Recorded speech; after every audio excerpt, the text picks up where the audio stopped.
नमस्कार मेरे प्यारे दोस्तों, आप सभी का हार्दिक स्वागत है आपके अपने YouTube channel study GS with छोटे लाल में। तो प्यारे दोस्तों, हम पढ़ रहे हैं प्राचीन इंडिया, है ना। प्राचीन इंडिया भारत, प्राचीन भारत की जो है इतिहास की जो है शुरुआत हो चुकी है ना, एंशिएंट इंडिया की। और हम उसमें बात कर रहे थे प्यारे दोस्तों, जो 3 मेजर्स सोर्स है जो हमें बताते हैं किसके बारे में, अबाउट हिस्ट्री, इतिहास के बारे में जो बताते हैं। उसमें से लास्ट जो है प्यारे दोस्तों, लास्ट डे हमने कौन से सोर्स के बारे में, स्रोत के बारे में डिस्कस किया था? इंस्क्रिप्शन, अभिलेखों के बारे में जो है हमने बात किया था। जो क्या होता है, पुरातात्विक स्रोत के अंदर में आता है। उसी में जो है प्यारे दोस्तों, पुरातात्विक स्रोत में आज हम नेक्स्ट पढ़ेंगे क्वाइंस, सिक्के, है ना। आर्कियोलॉजिकल सोर्स के अंडर में ही ये आते हैं।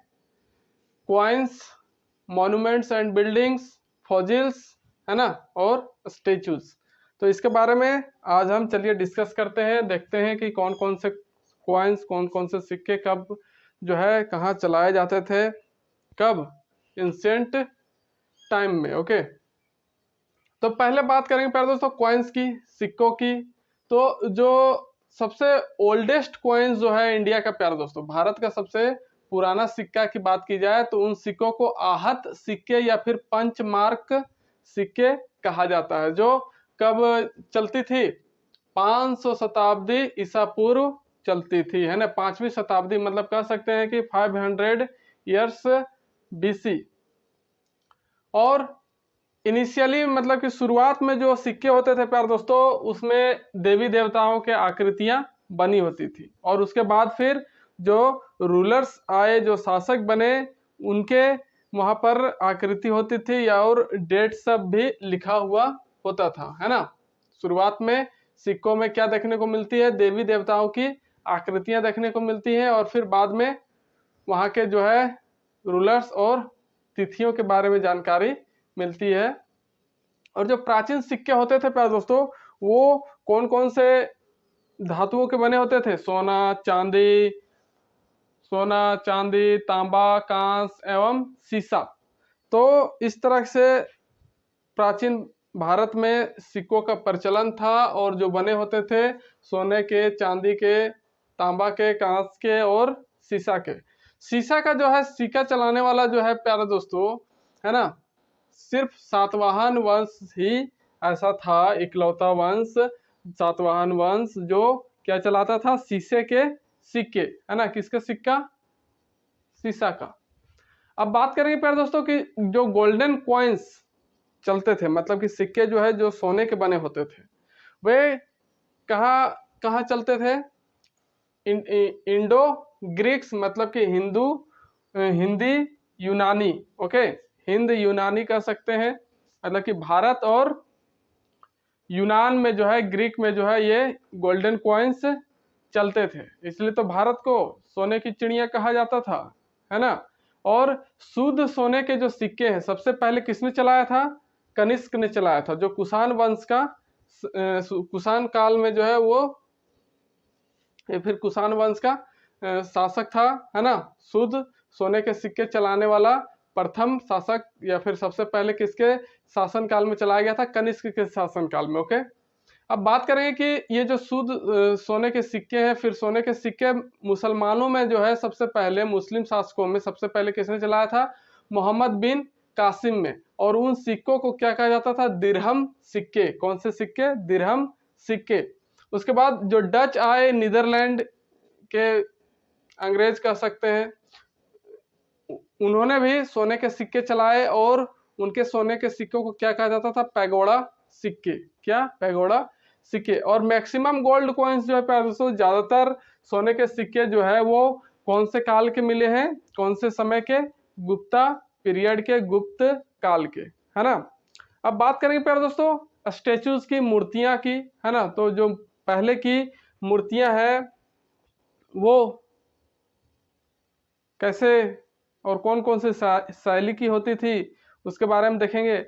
तो स्टैचू आर्ट जो है ना, मूर्ति कला जो है प्यारे दोस्तों, वो कुषाणा पीरियड, मतलब कि कुषाण काल से ही शुरू होता है, कुषाण काल से इसका शुरुआत हुआ मूर्ति वूर्ति बनाने का। ओके, और कौन से शासक के समय? यही Kanishka, greatest ruler of Kushan period. Okay, तो कनिष्क के शासनकाल में ही मूर्ति कला का जो है शुरुआत होता है ना?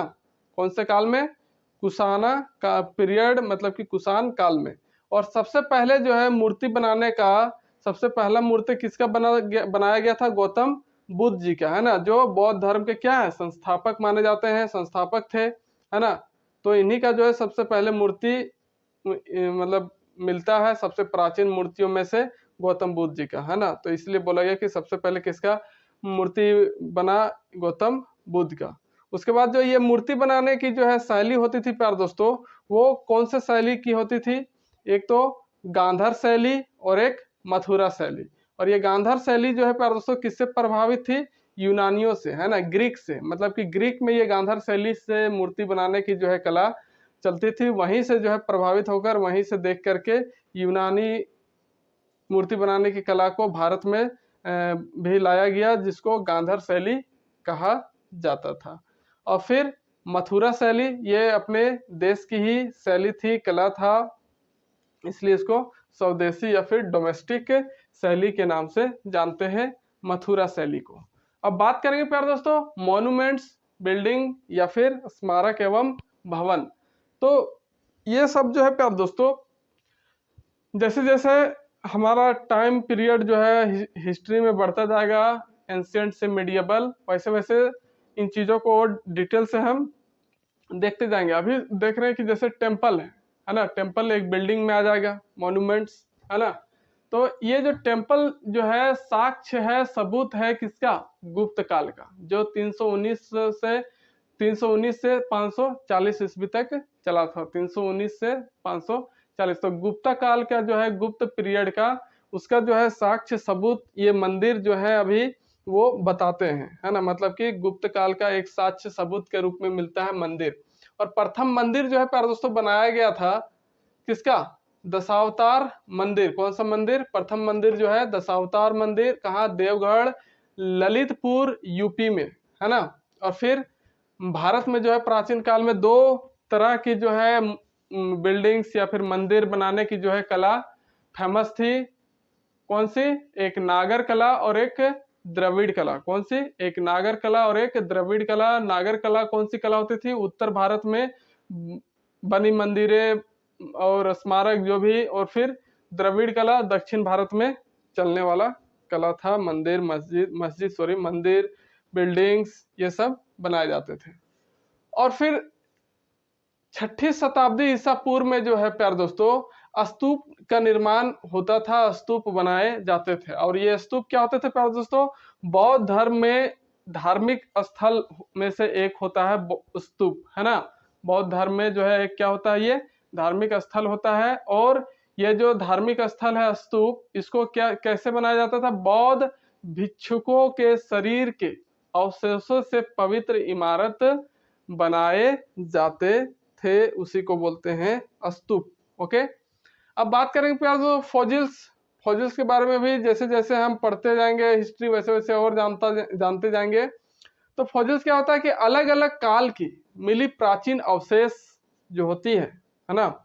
अवशेष का मतलब कि जो जमीन के अंदर दबी हुई मिली, कुछ जली हुई मिली, कुछ मतलब कि उस टाइम जो यूज किया जाता था ना पुराने जमाने में, प्राचीन काल में, उन चीजों का जो है अवशेष, उनका जो कुछ ना कुछ अंश जो है अभी भी जमीन के अंदर या फिर कहीं भी मिलता है। और ये कैसे पता चलता है? जब जमीन की क्या होती है? खुदाई की जाती है। जैसे हमारे शहर हजारीबाग में ही अभी कुछ ही दिनों पहले, 2-3 महीना पहले, एक पहाड़ है जुलजुल पहाड़, उस पहाड़ के नजदीक में खुदाई करना स्टार्ट हुआ, काम शुरू हुआ। तो वहां से गौतम बुद्ध की 2-4 मूर्तियां मिली हैं। और जो है वहाँ का डिजाइन जो था मंदिर शेप का, घर जैसा, वो खुदाई करने से मिला है। तो ये सब जो है समय के साथ क्या हो जाता है, कुछ नेचुरल घटनाओं की वजह से, है ना, आग उग लगने से, अर्थक्वेक आने से, ये सब क्या हो जाती है? मिट्टी के अंदर, धरती में दब जाती है। तो वही चीजें होती है अवशेष। ओके, तो अलग अलग काल की मिली प्राचीन अवशेष जो है हमें इतिहास को जानने में क्या करती है? मदद करती है। जैसे कि मोहनजोदड़ो सभ्यता के काल की मूर्तियां, सभागार, सिक्के, मोहरे, मृतभान आदि इस तरह का।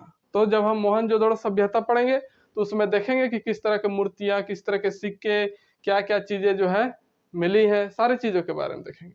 उसके बाद प्यारे दोस्तों आर्कियोलॉजिकल सोर्स के बाद आता है लिटरेरी सोर्स, सेकेंड फॉर्म है ना, साहित्यिक स्रोत। तो इसमें जो प्यारे दोस्तों एक होता था रिलीजियस और एक होता था नॉन रिलीजियस, है ना। रिलीजियस सोर्सेज लिटरेरी सोर्सेज और एक नॉन रिलीजियस लिटरेरी सोर्सेज। तो रिलीजियस लिटरेरी सोर्सेस में क्या क्या आ जाएगा आपका, वेद, उपनिषद, पुराण, रामायण, महाभारत, बौद्धिस्ट टेक्स्ट मतलब कि बौद्ध ग्रंथ, जैन टेक्स्ट, जैन धर्म का जो है ग्रंथ, वो ये सारे चीजें जो है क्या मिलती है,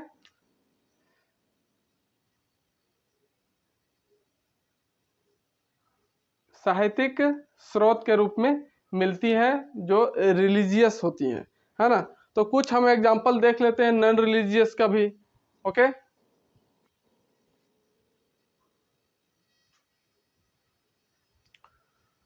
तो कुछ गैर धार्मिक लिटरेरी सोर्सेस की साहित्यिक स्रोतों की बात करें प्यार दोस्तों, तो जैसे कि चाणक्य का लिखा हुआ अर्थशास्त्र, मैगस्थनीज द्वारा इंडिका, पतंजलि द्वारा महाभाष्य, पाणिनि के द्वारा अष्टाध्यायी और कालिदास जी के द्वारा अभिज्ञान शाकुंतलम, फिर विष्णु शर्मा के द्वारा पंचतंत्र। और ये पंचतंत्र जो है प्यारे दोस्तों विश्व की दूसरी सबसे ज्यादा प्रसिद्ध जो है, सबसे बड़ी प्रसिद्ध पुस्तक है। फर्स्ट में बाइबल आता है आप जानते हैं, और चरक के द्वारा चरक संहिता जो है रचना किया गया था, लिखा गया था।